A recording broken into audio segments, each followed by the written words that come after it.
Logan Circle isn't typically the kind of place where violent crime dominates headlines.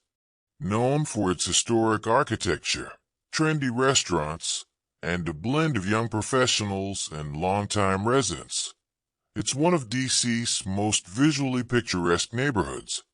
The streets are lined with Victorian row houses, and the traffic circles are punctuated by green spaces and public art.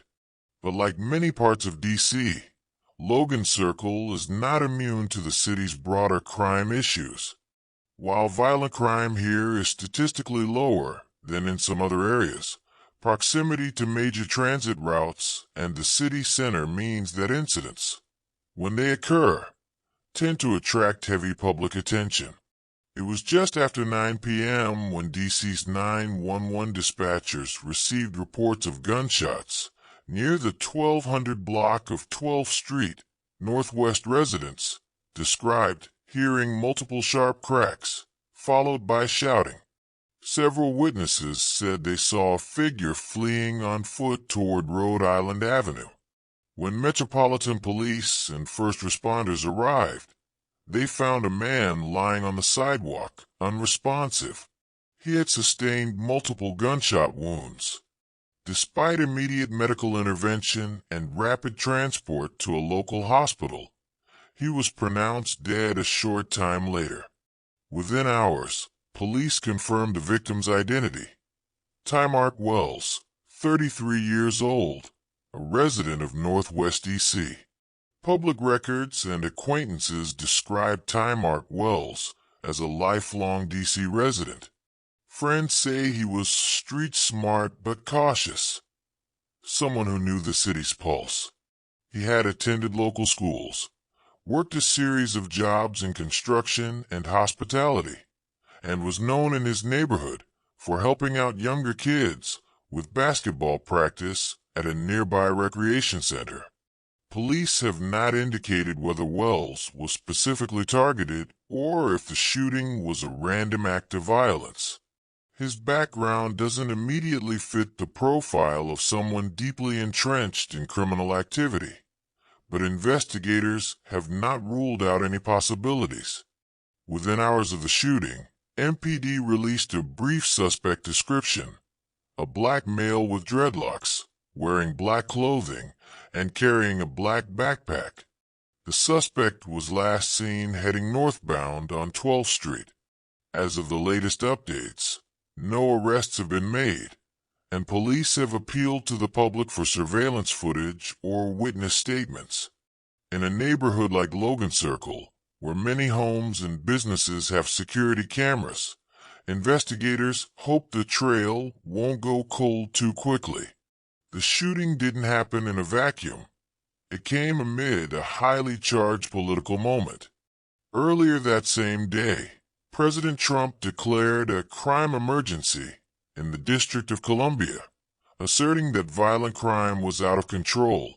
His order placed the MPD under federal control and brought in 800 National Guard troops, supplemented by hundreds of federal agents. Critics called the move unprecedented overreach, pointing out that official statistics showed significant declines in most categories of violent crime, including homicides. Supporters argued that the deployment was necessary to maintain law and order in the nation's capital. The timing of Wells's killing, mere hours after the takeover, became a lightning rod in the debate. To supporters of the federal intervention, it underscored the urgent need for action. To opponents, it proved that no amount of political theater could instantly change the realities on the ground. It's important to put this case into perspective. According to the Metropolitan Police Department's own data, homicides in D.C. were down roughly 12% in 2025 compared to the same time in 2024. Robbery was down 28%. Assaults with a dangerous weapon had declined by 20%. Yet public perception often lags behind data. Isolated but high-profile crimes, especially those that occur in well-known neighborhoods or near significant landmarks, tend to leave a lasting impression. This phenomenon has been studied extensively. In criminology, it's called the availability heuristic. People assess the risk of crime based on recent, vivid events, rather than statistical averages. A single shocking incident can outweigh months of declining numbers in the public imagination. In the days following the murder, Logan Circle residents organized a candlelight vigil for Tymark Wells. Local clergy spoke about the need for unity, while activists used the moment to call for both improved public safety measures and broader social investments. Several residents expressed frustration, not only about the violence itself, but also about what they see as politicization of crime statistics. "We just lost a neighbor," one attendee said. "This isn't about proving someone's talking points right or wrong. It's about the fact that someone's life was taken, right here, on our block." As of now, several key questions remain. Was Tymark Wells specifically targeted? Or was this a crime of opportunity? What was the motive? Robbery, personal dispute, gang-related, or something else? Will the presence of National Guard and federal agents affect the pace and outcome of the investigation?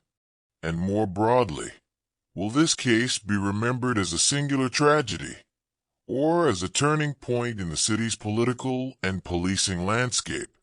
The murder of Tymark Wells highlights a tension at the heart of urban crime policy, the gap between numbers and narratives. Statistically, D.C. is safer now than it was a few years ago. But for communities affected by incidents like this, numbers mean little when the violence touches home. In political terms, this case has become a Rorschach test, interpreted differently depending on one's views about law enforcement, federal authority, and urban safety. For the people who knew Tymark Wells, however, the only reality that matters is that a life has been cut short. On a city street that has seen decades of change, one man's final steps ended in tragedy. The investigation continues, and the questions remain. But for Logan Circle, August 11th will be remembered not for politics, but for the loss of a neighbor named Tymark Wells.